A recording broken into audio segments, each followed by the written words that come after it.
लेकिन थानेदार ने रात में गेट नहीं खोला और ना ही डीएसपी साहब का। अब बताइए, अपने विभाग ये लोगों का नहीं सुन रहे। चलिए एमपी एमएलए का अलग डिपार्ट है, वो कार्यपालिका ये विधायिका है, इनको एक्शन बने, अपना एक्सक्यूज दे सकते हैं कि हम रात को अवेलेबल नहीं थे, हम सो गए थे, कहीं और चले गए थे, तबीयत खराब था, कुछ हो, लेकिन अपना कम से कम विभाग ये लोगों का नहीं। तो आश्चर्यजनक है। तो इससे ही स्पष्ट झलक रहा है कि भाई क्या मानसिकता है राज्य के पदाधिकारियों की, राज्य के पुलिस कर्मियों की। बड़ा दुर्भाग्यपूर्ण है अगर ऐसा रवैया रहेगा। उसके बाद देखिए बोकारो एसपी महोदय का बयान, आप भी अगर उसमें अगर समीक्षा करेंगे उनके बयान की तो बड़ा बेतुका लगेगा। वो क्या कह रहे हैं कि 25 नक्सलियों के आने की सूचना थी।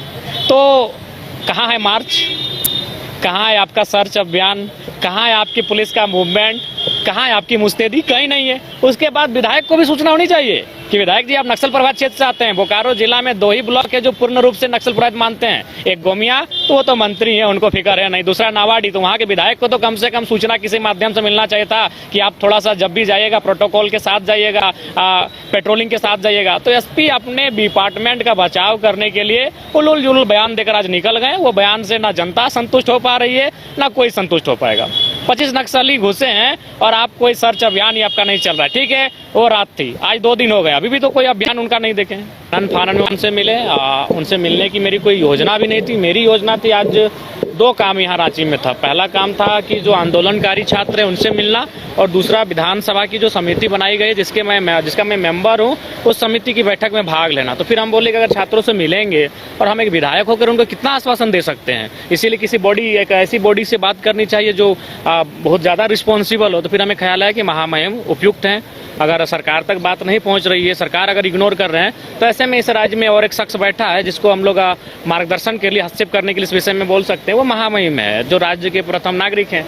तो फिर हमने उनको टेलीफोन किया, सीधा उनसे ही मेरी बात हुई कि महामहिम ऐसी ऐसी बात है, अभ्यर्थीगण 10-15 दिनों से भूख हड़ताल पे बैठे हैं, उनका सेहत भी लगातार बिगड़ रहा है, तो कृपया आप उनको 5 मिनट का समय दे दें। तो फिर बोले ठीक है, आप 5 प्रतिनिधि मंडल लेकर उनके साथ आए। तो फिर हम धरना स्थल पर बैठे हैं, जो भाई भूख हड़ताल पर बैठे थे उनको डाब का जूस पिलाकर धरने को विराम दिया, और फिर उनसे कहा कि चलिए महामहिम से मिलेंगे, उनसे बातचीत करेंगे। और महामहिम से बातचीत हुई, सकारात्मक बातचीत हुई। उन्होंने पूरा हमें विश्वास दिलाया है कि इस पे वो मार्गदर्शन करेंगे विभाग का, और जो रिजल्ट पेंडिंग है विगत कई महीनों से, उसका शीघ्र प्रकाशन होगा।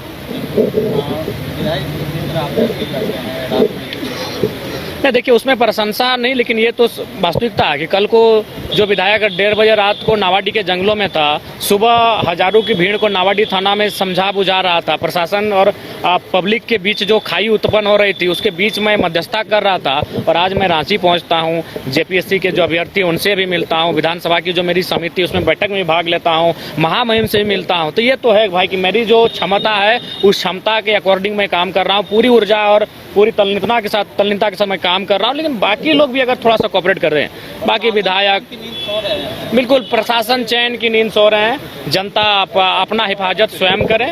अगर प्रशासन को आपके जीवन से पे इंटरेस्ट नहीं है, अगर आप कोई बाहुबली सक्षम व्यक्ति नहीं है, तो आप अपनी जान माल की हिफाजत स्वयं करें। प्रशासन को कोई इंटरेस्ट नहीं है। देखिए, जब तक ट्रांसफर पोस्टिंग पे पैसा लिया जाएगा तब तक प्रशासन जनहित को कार्य को छोड़कर अपना जो पैसा वो लगाए हैं उसको वसूली करने में समय देंगे। ये कड़वी सच्चाई है महोदय कि हम तो शराब का विषय को ध्यान में दिए नहीं, थोड़ा सा इसको देखने दीजिए, जानने दीजिए।